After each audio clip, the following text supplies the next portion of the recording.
Insya Allah lambang salib yang ada di gereja Kerasulan Baru ini yang sudah berhasil kami beli akan kami ganti dengan tulisan Asma Allah. Kalau yang di Sukoharjo ini Pak Bro lagi rame diobrolin. Jadi berita ini juga sedang rame diobrolkan atau diobrolin di Bamaknya daerah sana ya, Klaten atau Sukoharjo gitu ya. Jadi teman saya ini langsung nyambung, oh ini ya gereja yang kamu maksud. Dan dia mengirimkan video dari salah satu pengurus gereja Kerasulan Baru. Kenapa alasan gereja ini dijual? Mari kita mendengarkan video, bukan video ya, rekaman suara berikut ini. Bapak Rian Pandu yang terkasih, selamat siang. Ini Pak Daud, Pak Rian. Mohon maaf sebelumnya, supaya tidak terjadi kesimpang siuran, saya ingin menceritakan kronologi kejadian yang menimpa gereja kami yang ada di Gentan, gereja Kerasulan Baru yang ada di Gentan. Yang pertama, gereja itu sudah kami tutup beberapa bulan yang lalu, sehingga sudah tidak digunakan sebagai tempat ibadah. Kemudian kami berniat menjual. Beberapa gereja sempat berminat dan menawar, ya, tapi belum sampai ada kata sepakat. Kami masih bersabar, sampai kemudian datang seorang yang mengaku dari gereja Kabar Baik, namanya Pak Matias.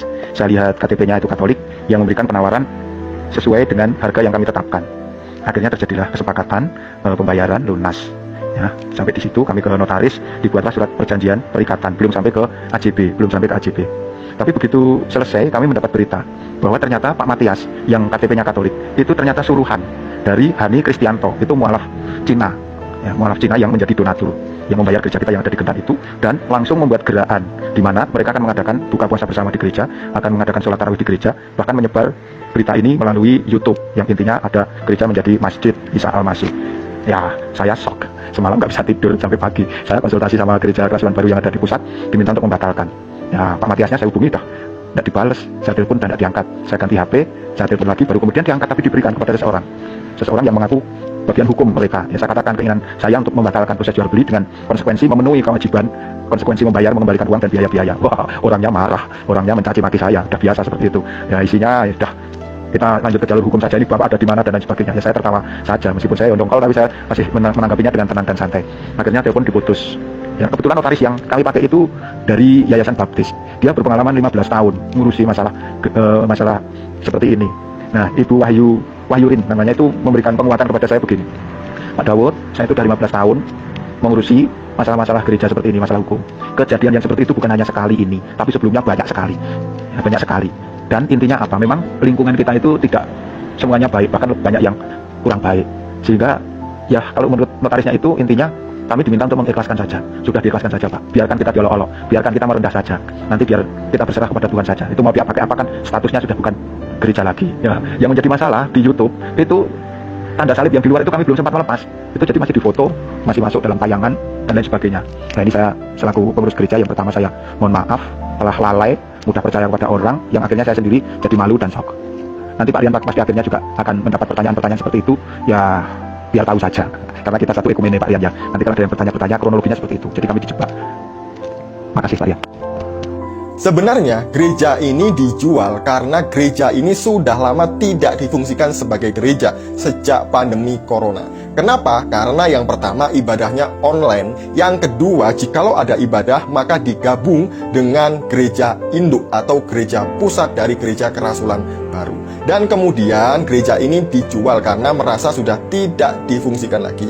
Pertama, sudah banyak gereja-gereja lain juga yang menawar, namun belum ada kesepakatan. Nah, datanglah seorang yang bernama Matias. Nah, siapa Matias ini? Nanti ada di grup Bamak siapa Matias ini ya. Nanti saya bacakan dari grup Bamak di sana.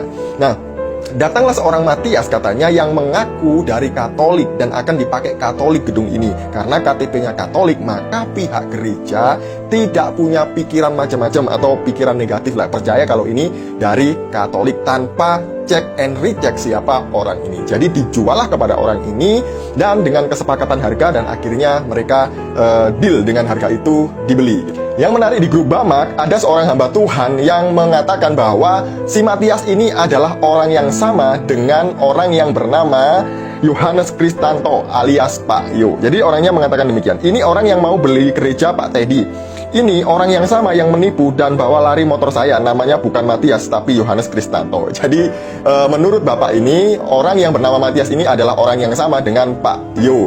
Kalau Bapak Ibu masih ingat di video saya yang ini, jadi orang ini, Pak Yo ini mengaku sebagai mantan pendeta dari YHS dan GPPS, pernah sekolah di Harvest. Nah, ketika saya klarifikasi di Harvest itu, Bapak ini ketika diwawancara kerjaannya adalah tukang jual beli motor atau mobil. Nah, barulah terkuak di sini bahwa Pak Yo ini pernah menipu orang di sana, membawa lari motornya. Walah, penipu toh ya. Itu aja ngakunya pendeta dari YHS dan juga GPPS. Padahal setelah saya klarifikasi dari YHS dan GPPS, tidak pernah ada nama pendeta yang namanya Yohanes Kristanto. Apakah benar satu gereja dimualafkan?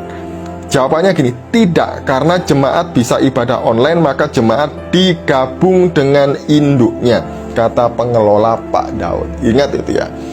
Fakta bahwa gereja ini dijual benar, tapi dengan cara menipu tadi itu, yang menyuruh orang yang katanya mau dipakai Katolik karena KTP-nya Katolik, namanya juga Katolik, tetapi ternyata suruhan Hani Kristanto untuk dijadikan masjid. Nah, pendeta ini tahu tentang gereja ini ya. Saya tahu, oh siap, mau lewat apa, kata beliau, Pak Pendeta ini.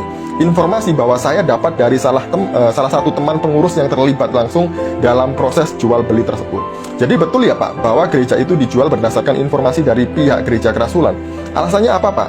Channel para murtadin ini berbahaya soalnya Pak, selalu memutarbalikkan fakta sebenarnya demi dakwah Islam. Kemudian beliau menjawab, iya betul dijual, dengan alasan warga jemaat sudah tidak ada. Ingat ya, ini dengan orang yang tahu betul tempat ini dan kenal dengan orang-orang yang pengurus yang menjual gereja ini. Kalaupun ada hanya 1-2 kakak, dan akhirnya oleh pihak gereja kerasulan baru digabung ke gereja kerasulan sebelah desa di Mawen Pesu. Akhirnya sudah sejak bertahun-tahun tidak diaktifkan. Jadi memang tempat ini, gedung gereja ini memang sudah tidak aktif. Nah, apa penyebabnya? Saya bilang, apakah jemaatnya itu mualaf semua? Lalu beliau begini, tentang tidak ada jemaat saya kurang tahu pasti, tapi yang jelas bukan karena jemaatnya jadi mualaf semua. Salah besar itu, mungkin iya 1-2 jemaat jadi mualaf, tapi tidak semuanya. Mungkin 1-2 orang saja jadi mualaf, tidak semuanya.